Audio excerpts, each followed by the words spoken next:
Assalamualaikum warahmatullahi wabarakatuh. Bismillahirrahmanirrahim. Alhamdulillahi rabbil alamin. Wassalatu wassalamu ala asyrafil anbiya'i wal mursalin wa ala alihi wa sahbihi ajma'in. Subhanaka la ilma lana illa ma 'allamtana innaka antal alimul hakim. Wa la hawla wa la quwwata illa billahil aliyyil 'azim. Pagi ini kita baca muka surat 390 ayat 210 hingga 220 219 hingga 220 dua ayat. A'udzu billahi minasy syaithanir rajim. Bismillahirrahmanirrahim. Yas'alunaka 'anil khamri wal maisir.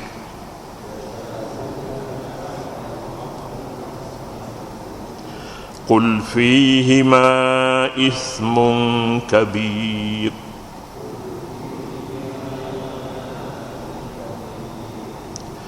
وَمَنَافِعُ لِلنَّاسِ وَإِسْمُهُمَا أَكْبَرُ مِنْ نَفْعِهِمَا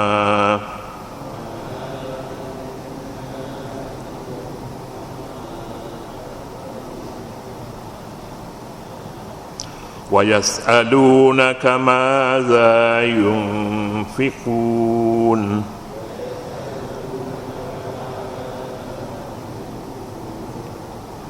قل العفو كذلك يبين الله لكم الآيات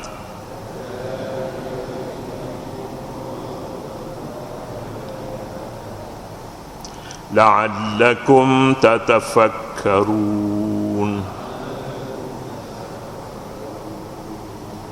صدق الله العظيم. Yas'alunaka 'anil khamri wal maisir. Mereka bertanya kepadamu, mereka akan bertanya, kena ada begitu. Mereka akan bertanya kepadamu tentang arak dan judi. Ini antara ayat, antara hukum yang dimulakan dengan pertanyaan di sini, pertanyaan orang Arab pada ketika itu, mungkinnya sahabat-sahabat Nabi, mungkin juga orang Yahudi dan berbagai-bagai lagi. Pokok pangkalnya ialah bertanya di dalam Islam disebutnya Syifa'ul 'ayyi as-su'alu, syifa'ul 'ayyi, penawar kepada kebodohan. Al-'ayyi as-su'alu, bertanya. Jadi kalau mahu bertanya, maka dia tidak jadi tak tahulah, dia tahu dengan sebab dia bertanya. Tetapi harus diingat bahawa bertanya ini pun dia mempunyai berbagai-bagai latar belakang. Ada kerana dia tak tahu dan ingin tahu, tak mahu keliru, maka dia nak tahu. Satu. Yang keduanya kerana nak menguji ustaz ni dia pandai ke tak pandai, nak uji. Jadi dia dah tahu dah, ini biasanya daripada ahli kitab dia nak tanya Nabi. Jadi ada tujuan di sebaliknya, dia nak belasah lepas tu. Kalau boleh jawab, dia kata okey. Kalau tak boleh jawab, dia kata kita kata menipu. Jadi Tuhan beritahu awal-awal lagi kepada Nabi, maka datanglah seorang Yahudi.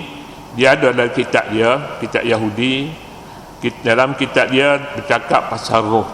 Roh ni Tuhan kata itu urusan Allah dan tak ada siapa pun yang tahu masalah roh. Roh ni tak tahu tu cara detailnya. Dia duduk di mana dalam badan? Duduk di hidung ke? Yang keluar masuk, duduk di perut ke, dan kepala ke, ataupun di mana? Itu mereka nak tahu. Jadi datanglah Yahudi bertanya Nabi. Datang Nabi kata, qulir ruh min amri rabbi. Jawablah kepada mereka, roh tu urusan Tuhan aku manalah tahu, tak tahu itu urusan Tuhan. Yas'alunaka 'anir ruhi qulir ruh min amri rabbi. Baliklah dianya. Dulunya cadang kalau jawab betul nak masuk Islam. Tapi Yahudi tak boleh pegang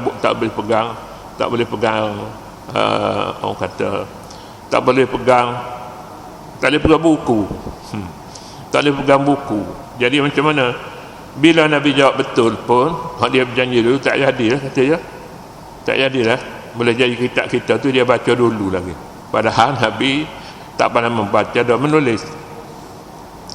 Ada yang bertanya Nabi, selain daripada nak uji guru ni, dia nak tahu sungguh. Ada juga tujuan lain. Tujuan dia nak milik pengetahuan tentang apa yang nak ditanya tu, dia seorang dia tahu lebih dulu, dia tahu lebih awal. Jadi macam sekarang ni suat-suat khabar, dia belum lama nak sebar berita tu dia dulu. Orang tak mati lagi pun dia kata mati dah. Itu pun satu penyakit juga. Jadi macam-macam latar belakang. Jadi di sini ingin yas'alunaka 'anil khamri wal maisir. Mereka akan bertanyamu wahai Muhammad tentang khamar, arak, wal maisiri dan judi, arak dan judi. Jadi arak dan judi ini di kalangan orang Arab zaman itu, arak merupakan satu minuman yang tak boleh tinggal. Sama ada orang tua rendah, orang tengah, orang tinggi, orang berpangkat dan tak berpangkat pun, mereka arak tak boleh tolak. Mestinya ada. Cumanya kelas mana dia tu? Arak ni dia banyak kelas dia, banyak jenis arak. Macam sekarang juga lah, saya rasanya sekarang ni pun banyak juga jenis arak ni. Ada hak kuning, ada hijau, ada kapten dia tahulah dia atas kapal dia apa nama ni, kapal terbang. Baiklah, khamar ini kalangan ulama tentang arak, mereka membezakan di antara khamar dengan sawail, benda-benda yang minuman yang tidak boleh diklasifikasikan sebagai arak. Mabuk juga, tapi mabuk arak lain. Arak ni menurut mereka, antaranya Imam Abu Hanifah kata arak ini ialah barang yang diperbuat daripada tamar. Jadi kalau diperbuat daripada benda-benda lain bukan tamar, ubi kayu ke, orang katanya dia boleh buat juga arak, boleh buat, maka dia bukannya khamar, nama dia benda lain. Jadi ini Imam Abu Hanifah kata begitu. Jadi banyak perkara yang Imam Abu Hanifah kata tidak arak, Imam Syafi'i kata arak. Ilat bagi Imam Syafi'i, arak itu perkara yang memabukkan. Dia ambil satu barang, satu minuman untuk memabukkan, legakan fikiran itu dengan mabuk. Jadi dia nanang sikit. Dia minum arak ni tak berapa betul sikit, berjalan tak betul, bercakap pun tak betul. Jadi itu mereka mahukan perkara itu. Imam Syafi'i kata, kalaulah macam tu, tujuan untuk minum untuk memabukkan maka haram. Jadi inilah dalam dunia Islam hari ini pun, bakal di Malaysia tidak bakal. Dalam dunia Islam hari ini, terutama sekali negeri yang bermusim, ada musim sejuk, musim panas, musim sejuk, barangkali mereka cari mana-mana arak yang tidak diperbuat daripada tamar. Kasbot misalnya, dia katakan ini bukan daripada, saya tak tahu, orang katanya tidak diperbuat daripada tamar, tapi diperbuat daripada benda-benda lain lagi daripada tamar. Orang yang minum arak dia tahulah. Saya ni tengok arak pun tak boleh beza antara mana kasbot dan tidak kasbot. Rupa-rupanya dia ada tulis. Dulunya saya ingatnya Kelang dia ada tulis nama itu. Jadi oleh sebab berbeza, bukan saja berbeza ta'rif arak itu berbeza maka berbeza hukum. Jadi kalau nak kekalkan hukum itu disepakati, hak Imam Syafi'i boleh disepakati. Barang yang memabukkan semuanya arak.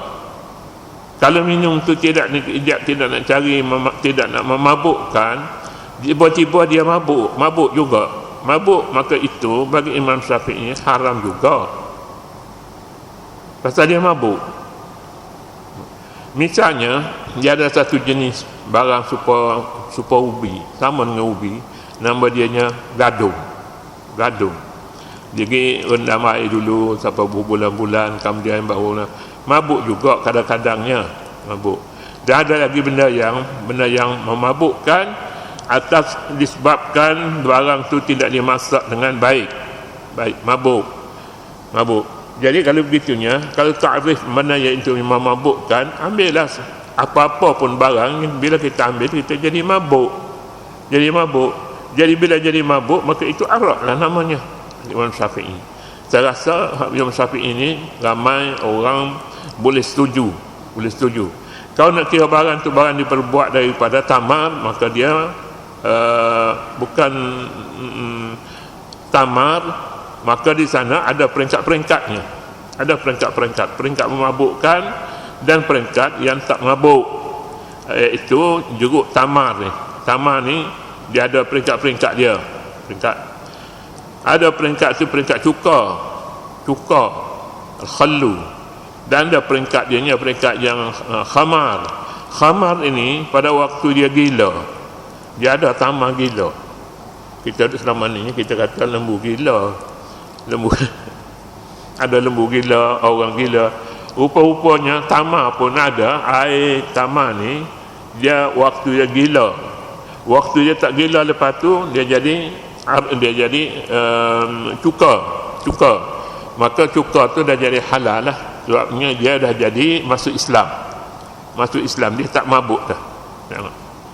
Nah, ini benar-benar ni kita pun kena tahu juga dia gila ni. Bagi mereka yang pandai membuat arak boleh jadi mereka tahulah ada waktu mana dia gila, waktu mana dia siuman.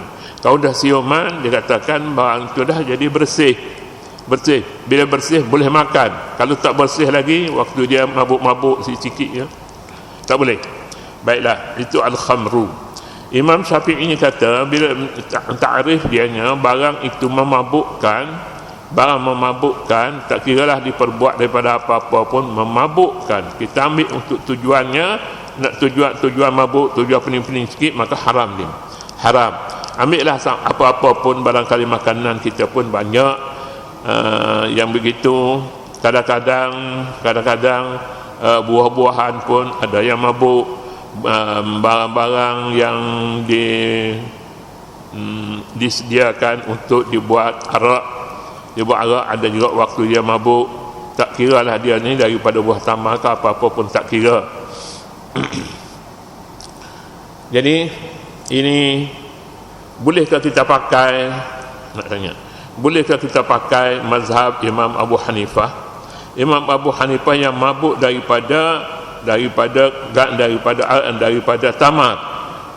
tamar. Peringkat dia tak kira. Tamar ni dia ada peringkat-peringkat dia. Ada peringkat dia peringkat rutab, ada peringkat dia ni peringkat lain daripada rutab ni. Banyak lagi lah nama-nama dia. Peringkat dia kuning, peringkat dia mentah dan sebagainya.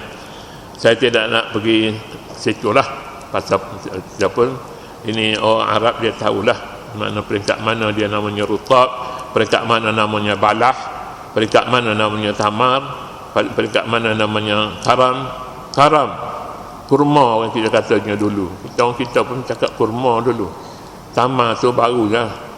Dulu buah kurma, nak buka puasa beli buah kurma, tamar lah. Memang itu waktu buah tamar ni dia letak dalam guning dia timbang. Sekarang tak ada dalam bungkusan kotak yang mewah, nampaknya mewah. Ada yang RM30 satu kotak, ada yang RM50, ikutlah. Mari di Madinah tu dia katanya tamar Madinah hukumnya, harganya lain daripada tamar-tamar yang lain. Jadi yas'alunaka, mereka akan bertanya kepada kamu. Boleh jadi ada orangnya dia tahu hukumnya sungguh pasalnya peringkat ni peringkat sebelum daripada diharamkan itu halal. Hatta sahabat-sahabat yang besar-besar pun mereka berbuat bermacam-macam jenis arak. Dia bermacam-macam. Ada tempayan khas untuk diperbuat arak. Antara mereka Umar bin Khattab radhiyallahu anhu adalah seorang peminum arak. Abu Bakar minum arak, dan kebanyakan sahabat minum arak. Melainkan selepas daripada arak itu diharamkan, ramai orang yang berhenti. Antaranya Umar bin Khattab radhiyallahu anhu, dia berhenti daripada minum arak pada saat akhir dah, setelah diharam pengharaman kali yang keempat. Kali yang pertama dia tak indah lagi. Yang kedua dia berhenti cakap saja, minum arak lagi, minum. Hinggalah sampai kepada peringkat yang keempat itu dia kata intahaina, kami dah berhenti. Dalam pada itu ada seorang lagi namanya Qudamah bin Maz'un ni sahabat Nabi yang lama bersahabat dengan Nabi. Pada zaman Umar bin Khattab radhiyallahu anhu, sampai berita kepada Umar yang Qudamah ini kawan baik ni sebenarnya, kawan Umar bin Khattab yang rapat. Sampai berita kepada Umar bin Khattab radhiyallahu anhu yang Qudamah bin Maz'un ini minum arak. Kali pertama, kali yang kedua Umar buat tak erti. Jadi sebabnya kawan baik, boleh jadi ada masalah apa-apa dia. Umar pun tunggu masa, panggil Qudamah datang ke pejabat dia. Umar tanya, siapa berita kepada aku yang kamu minum? Qudamah kata, dalam Quran kata tak apa. Nak berdebat dengan Sayyidina Umar.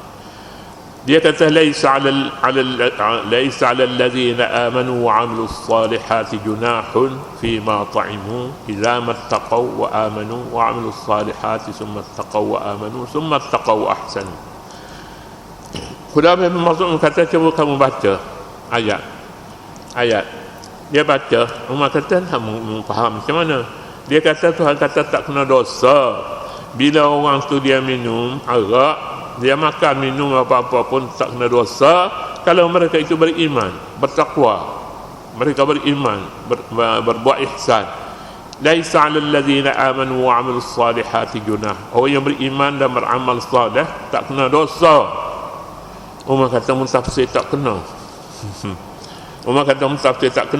Itu pada zaman dulu. Zaman tu ayat yang mengharamkan. Sekarang ni dah haram, tak haram lah, tak kira lah. Dia mukmin, tidak mukmin pun mestinya bertaubat. Kemudian Umar pada ketika itu dia kata mesti bertaubat. Qudamah kata insya-Allah. Macam orang sekarang jugalah. Orang sekarang ni orang kata berhenti merokok, insya-Allah nanti kita balik daripada Mekah ni kita berhentilah merokok. Ada macam tu. Ya, jadi bila begitu tiap minggu ada sajalah, hampir tiap minggu lah ada saja laporan datang kepada Umar bin Khattab radhiyallahu anhu bahawa Qudamah bin Maz'un tak berhenti lagi. Dia katanya minum arak tak berhenti. Umar kata beginilah, siapa dia kawan baik dia yang tahu dia ni menagih arak dan belum lagi berhenti hingga setakat ini. Orang kata ada orang tahu hadiahnya Abu Hurairah. Abu Hurairah tahu hadiah. Jemput Abu Hurairah pergi ke pejabat Umar. Dia kata Abu Hurairah kata aku tahunya dia selalu bawa arak minum, aku tak tengok, tapi dia selalu mendapatkan arak di pasar-pasar ke begitulah. dapat. Maknanya dia selalu beli arak, kemudiannya botol arak ada di rumah lah, kalau bubuh dalam botol lah. Ada kata Abu Hurairah, setakat tu je. Abu Hurairah pun dia baik dengan Umar, dia baik dengan Qudamah, dia baik dengan semua orang. Abu Hurairah ni dia tak kerti bala, dia tak pernah perang. Nak perang macam mana sama Islam? Jadi dengan itu